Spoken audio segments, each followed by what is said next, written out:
I honestly don't like to watch unboxing videos, but this is pretty important because you get to see what you get and what you do not get.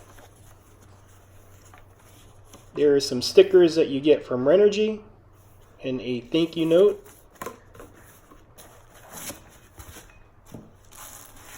The unit itself, which is pretty lightweight. When I first carried it, it was ultra lightweight. And then here is your accessory pack. And then the manual, of course. And then the warranty card.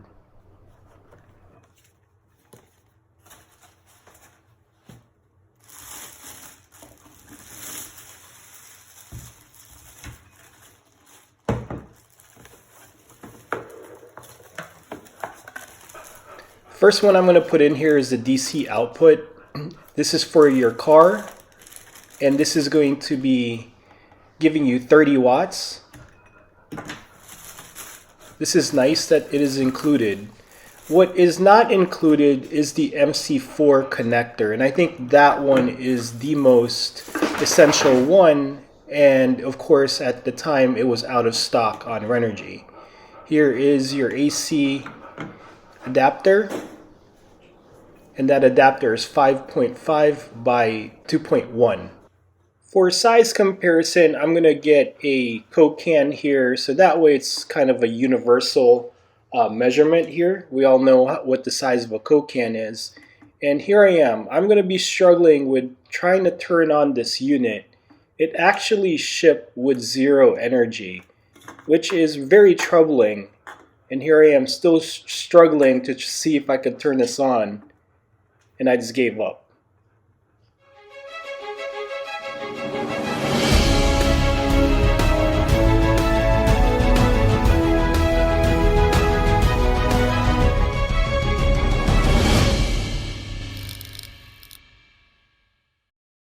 Please support the channel by subscribing. It helps immensely. And don't forget to hit the notification bell for our new videos. Thank you in advance. The solar panel that we're deploying this with is going to be the Renogy 50 watt solar panel. Conservatively, we're looking at 25 watts an hour at a duration of 10 hours, which gives you 250 watts. That is ample enough power for small electronics, cell phones and tablets, but it falls short if you're trying to run a big screen TV or a computer.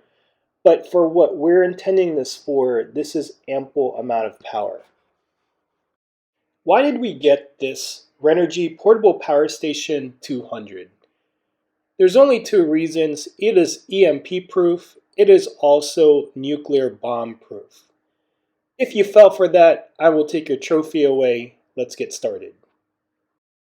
I am still on a quest to find the cheapest, most durable power station that can power up your small electronics in any emergency. The main criteria I have is that this has to be made by a really good company. A company that we've heard of, Jackery, Go Zero, Energy. Since I've started prepping, I have been using Renogy, and this is the company that it's going to be coming from. It is going to be the Phoenix 200. Other criteria are going to be that it has to be able to power a big screen TV for 1 to 2 hours, or a computer, a desktop, and the router for 1 to 2 hours. Phones and tablets and other small electronics for communication in a grid down situation.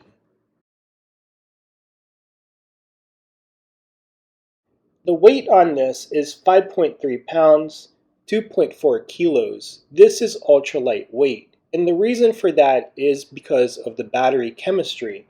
It is NMC, pretty standard here, 500 cycles to 80. Where I really get excited is that this actually stores 222 watts. That means that they overbuilt this unit in my eyes. When you turn on the inverter, it changes DC power into AC, meaning that you are going to have loss of power between the conversions. This is just like exchanging the dollar to the pound. Someone is going to get their money in order to change that currency. With that being said, when it's 0, I'm very suspicious of that, so I left it on all night. What I found out was that it actually cuts itself off and turns itself off. So this is a pass for me. This is pretty cool. It sensed that there is no energy and shut off. The discharge test. This is the test that I hate the most, but it's probably the most important because this is how much energy it's supposed to store. During the unboxing, this thing wouldn't even turn on, and when I actually put it to AC power, it was 0. So I didn't give it high hopes, but it scored an 85%, and I am actually limited to my kilowatt, but 85 is pretty awesome. So 222 divided by 190 was 85%. That's pretty awesome. This is a pass. This is going to test the durability of the inverter. One of these Ryobi chargers will wreak havoc on my Goal Zero 400, which is rated much more than this Phoenix 200. Having two of this will surely overload the system. And this is the sequence where you turn it on, and then the AC power here, and right away you see 233 for the surge, and it'll stay at 181, and it's actually charging. So this is a major win for this Phoenix 200.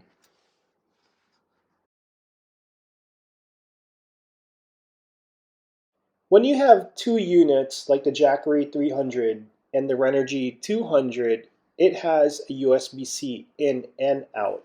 Sometimes the units get confused and send one out, and in the next minute it goes back the other way. So you have to really be careful with this. I thought this was a Michael thing where I just messed everything up, but I've actually asked other preppers and this is a thing. So be careful. If you're trying to charge something, it may reverse charge. So I would just plug it into the AC power and let it go one way.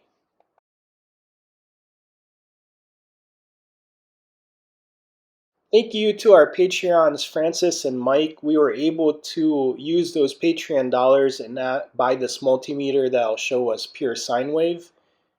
And under load, it's still doing good. So not everyone is a seasoned prepper, and let me try to explain what is in this power station.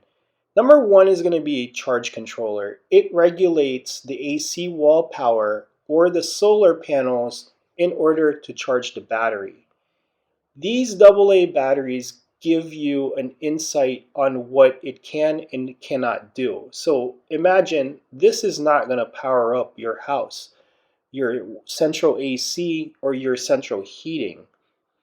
The batteries that are in this unit are actually better. They're 18650 batteries, but it gives you a better understanding. And lastly, the inverter. The inverter changes that DC current back into alternative current, basically battery back into your wall outlet when the grid is working. So this whole system costs less than $240. It has exceeded my expectations. Of course, there were some drawbacks, but for the most part, we are very happy with this and it is ready to deploy. I hope that you guys get a primary system like this or a backup system like this. The ingredients you need is a solar panel and the connector and then the solar generator. So these are the MC4 connectors. Here's the male and here's the female. You cannot get this wrong. You can try to get it wrong like I always do and it's not going to work. That's it. And then you just connect it here and face the solar panel to the sun, and that is as easy as it can be. So thank you for watching. Please take care of yourself and others, and please donate to Ukraine United 24. Semper Fi. The only thing that is nuclear proof and EMP proof are cockroaches and alligators. If you fell for that, give me a trophy. You do not deserve it.